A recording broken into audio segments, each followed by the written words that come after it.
Hey y'all, what's happening? It's Hunter Elliott with rangehot.com. I literally just finished doing a wrap up on the Dan Wesson Vigil, and I'm already hot and sweaty, so I thought I might come out here and get a little range time.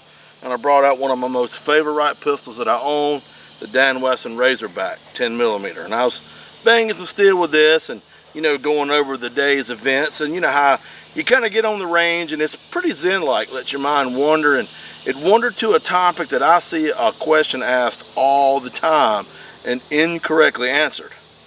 Can I shoot 40 Smith & Wesson ammunition out of my 10mm? Yeah, you can, but you shouldn't.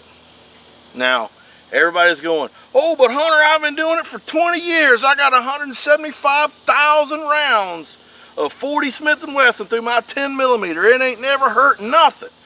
I get an inch group at 1,000 yards offhand with a 15-mile-an-hour crosswind. Horseshit. Stop doing it. Don't do that. Now that I've got your attention, I'm going to explain to you why you don't do that. A, don't get in the damn habit of shooting ammunition that ain't the gun meant for. Now, obviously, there's exceptions to that rule, such as the 357 Magnum shooting 38 specials and what have you. However, that's a rimmed cartridge. The 357 Magnum 38 special head spaces off the rim, so when you drop it in the cylinder, that rim stops the round from going all the way through, and that's head spacing. On an autoloader,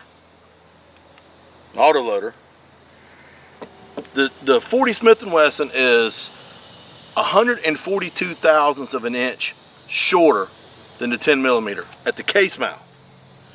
That's important because centerfire handguns like this, straight wall pistol cases, headspace off the case mouth. It's the case mouth that's what stops the round from going all the way through. You've got a chamber cut, and all that is meant to jive together. You understand? When you've got a inspect linked 10mm case, that case mouth just kisses the end of that chamber, and everything is hunky-dory. Now, when you drop that 40 Smith & Wesson in there, it being 142 thousandths of an inch shorter, the case mouth on that 40 never gets to the end of the chamber, y'all. So what stops it? Well, it's now head spacing off the extractor. Your extractor in the slide is what's holding that case head tight against the breech face now, and that's not what the extractor was designed to do. Now, here is the problems that will occur. Okay, it's hard on the extractor. You very well probably will get erratic ignition. You're also going to get poor accuracy as compared to the correct caliber.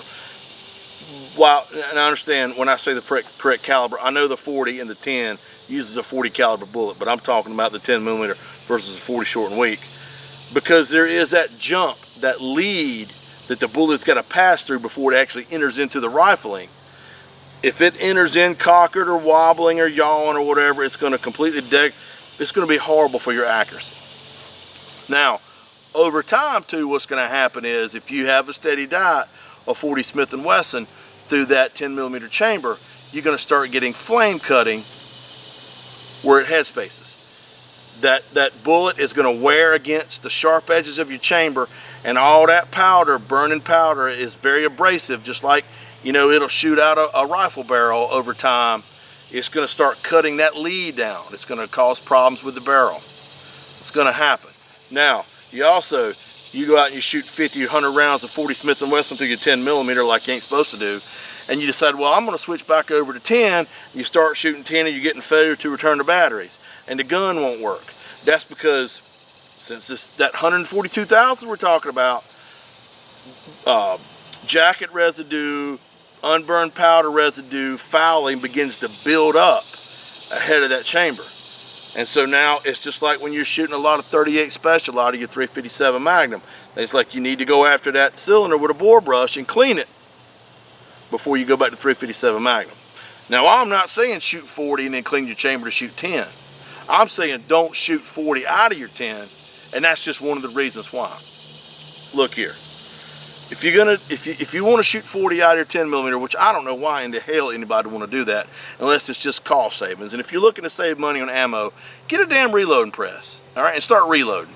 Quit shooting 40 Smith & Wesson out of your 10 millimeter. And if you insist, get a 40 Smith & Wesson barrel fit to your gun and do it right. So, can you do it? Yes. Will it work? Most of the time.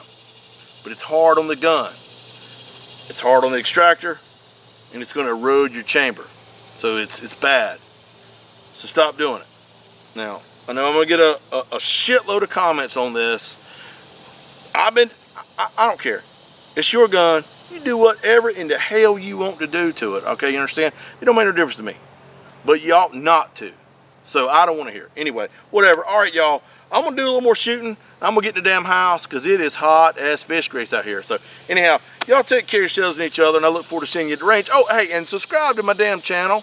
Go to rangehot.com and read articles and stuff like that, y'all. Come on, get with the program. I just looked at my YouTube statistics. 98% of the people watching my videos are watching several different videos and are not subbing, which I get it. It is a lot of trouble to navigate that little pointer over there and go click. But if you can find it in your heart to just put forth that effort, know that I will be eternally grateful, and I'll appreciate the hell out of it. Anyway, all right, y'all be good. Take care of yourselves and each other. Look forward to seeing you at the range.